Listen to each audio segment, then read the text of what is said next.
एक घन का आयतन 343 घन सेमी है। ज्ञात करना है घन की भुजा, घन का वक्र पृष्ठ का क्षेत्रफल, घन का संपूर्ण पृष्ठ क्षेत्रफल और घन के विकर्ण की लंबाई ज्ञात करना है। 4 प्रश्नों को हल करना है और हमें दे रखा है घन का आयतन दे रखा है।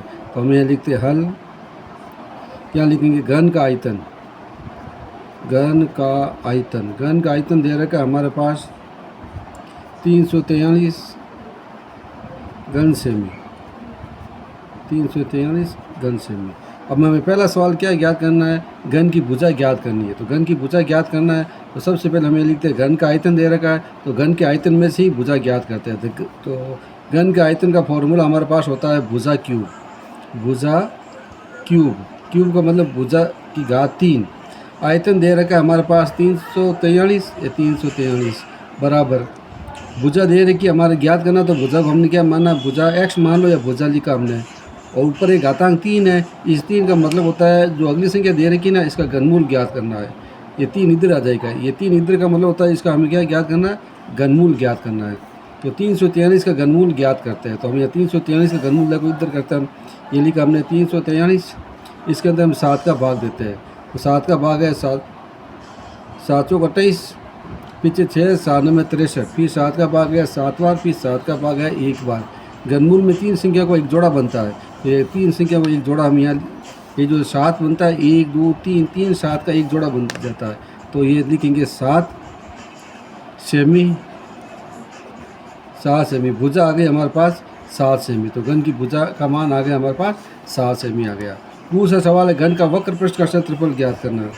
तो हम ये लिखेंगे दूसरा सवाल के अंदर घन का वक्र पृष्ठ का क्षेत्रफल। तो यहाँ लिखेंगे घन का वक्र पृष्ठ का क्षेत्रफल, वक्र पृष्ठ का क्षेत्रफल, वक्र पृष्ठ का क्षेत्रफल का फॉर्मूला होता है 4 भुजा स्क्वायर।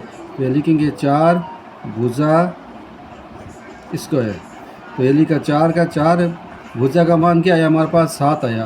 तो 7 के ऊपर घातांक 2 है तो घात 2 लिख दिया। तो 7 को कितनी बार लिखेंगे हम, 2 बार लिखेंगे, 7 × 7। अब 7 को 4 से इंटू किया, तो 7 को 4 से इंटू किया तो हमारे पास आ गया 4 × 7 7 चौक 28, और फिर 7 से गुणा करना है। तो 7 से गुणा किया तो हमारे पास 7 × 8 56, असला का 5, 7 2 14, 14 और 5 19, 196। तो हम यहाँ क्या लिखेंगे, यहाँ पर घन का संपूर्ण पृष्ठ क्षेत्रफल हो जाएगा हमारे पास 196 वर्ग सेंटीमीटर, वर्ग सेमी। क्षेत्रफल की इकाई क्या होती है, वर्ग होता है, तो वर्ग सेमी लिखा। तीसरा सवाल हमारे पास क्या है, घन का संपूर्ण पृष्ठ क्षेत्रफल ज्ञात करना है। तो तीसरा सवाल के अंदर हम लिखते हैं घन का संपूर्ण पृष्ठ क्षेत्रफल। तो यह लिखेंगे घन का संपूर्ण पृष्ठीय क्षेत्रफल। संपूर्ण पृष्ठ क्षेत्रफल का फॉर्मूला होता है 6 भुजा स्क्वायर, 6 भुजा स्क्वायर।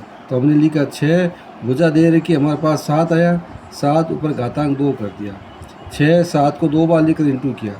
7 गुण 50, गुण 50 को हम क्या करते हैं 6 से इंटू कर देते हैं। पहले आप 6 को 7 से इंटू कर सकते हो, 7 से 42 आया, 42 को 7 से इंटू करो, 7 2 14, असला का 1, 7 चौक 28, 29, 294। तो हम यहाँ क्या लिख सकते हैं 294 वर्ग सेंटीमीटर। क्षेत्रफल की इकाई होती है वर्ग सेमी, तो यह लिख दिया 1 वर्ग सेंटीमीटर। घन का संपूर्ण पृष्ठ क्षेत्रफल 6 भुजा स्क्वायर, 6 का 6 लिखा, भुजा का मान 7 आया हमारे पास, तो 7 को 2 बार लिखा, फिर 6 को 7 से गुणा किया, 42 आया, 42 को 7 से गुणा किया तो हमारे पास 294 आया। ये हमने गुणा किया था यहाँ पर। अब चौथा सवाल हमारे पास क्या बचा है, ये लिखा घन के विकर्ण की लंबाई ज्ञात करो। तो हम ये लिखेंगे घन के विकर्ण की लंबाई, विकर्ण की लंबाई। घन के विकर्ण की लंबाई का फॉर्मूला क्या हो गया, आप लगा सकते हो √3 इंटू भुजा कर सकते हो, या भुजा इंटू √3 कर सकते हो। तो √3 का √3 लिखा, भुजा आ गई हमारे पास 7 या 7, इसके ऊपर रूट नहीं है, इसके ऊपर रूट है, तो रूट बिना रूट वाली संख्या पहले लिखते हैं और रूट वाली संख्या बाद में लिखते हैं। यहाँ लिख दिया हमने सेंटीमीटर। तो हमारे पास घन के विकर्ण की लंबाई आ गई 7√3 सेमी। आशा करता हूँ कि आपका सवाल समझ में आया होगा। वीडियो को लाइक करना है, कमेंट ज़रूर करना है, और आप अपने दोस्तों को बताना है और शेयर करना है। धन्यवाद।